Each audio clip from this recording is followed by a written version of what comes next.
One good question I saw to start with is from Ahmad Manga. He asked if 1776 is listed on Binance. I'll reframe that a little bit and ask, where is 1776 listed in terms of being able to trade it?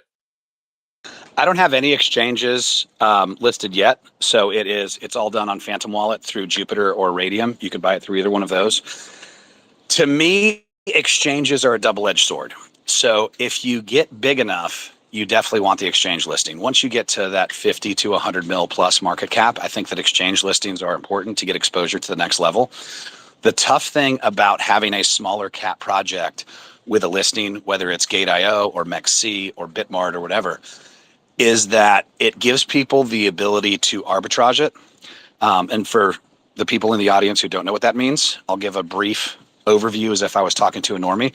So the price is often different between the exchange and buying directly from Jupiter or Radium.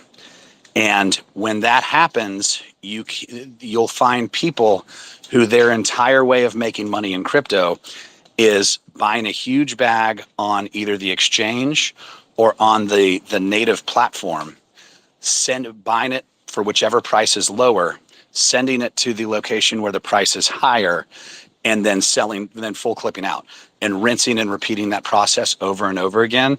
And that ends up hurting your chart a lot if you don't have enough volume and you don't have a high enough market cap, because they're basically just swinging the chart nonstop between the two places where you can buy it. So in my opinion, and again, at a higher market cap, I think exchanges are necessary to get from that 50 to 100 million higher. But where we're at right now, I don't think it would be in the best interest of my investors to even think about an exchange, because it opens us up to that arbitrage. And I think managing risks is important, and I care a lot about my investors. I mean, we've got our dev wallet is locked with Team Finance, our marketing and team wallets all have multi-sig on them. So 3 people have to sign off on any kind of transfer or sell coming out of those. So we're very, very big on project security. And I think that in that realm and making sure that our investors are safe, an exchange is not a good idea at the time.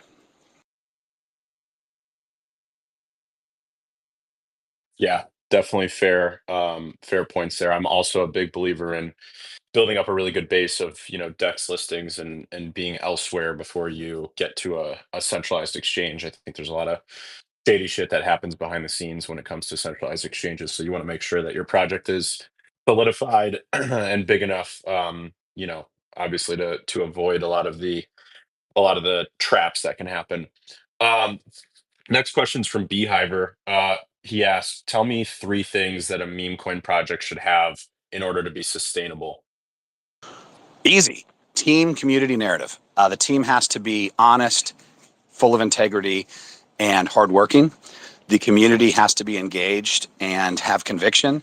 And then the narrative has to be something that will resonate with people. And again, it could be, it could be a funny cartoon. It could be something involving current events that people are talking a lot about. And it could be something that people resonate with long term, whether it's, the freedom meta like we're supporting, or one of these Matt Fury characters, or there's a new one. There's a new one that I saw that's a goldfish that's based on the character from Seth MacFarlane's show American Dad. But it's got to have that community, narrative, and team. Those 3 things have to line up. With those 3 things, it is set and ready for takeoff. There's obviously some other catalysts that have to happen, but community, narrative, and team are the 3 big things.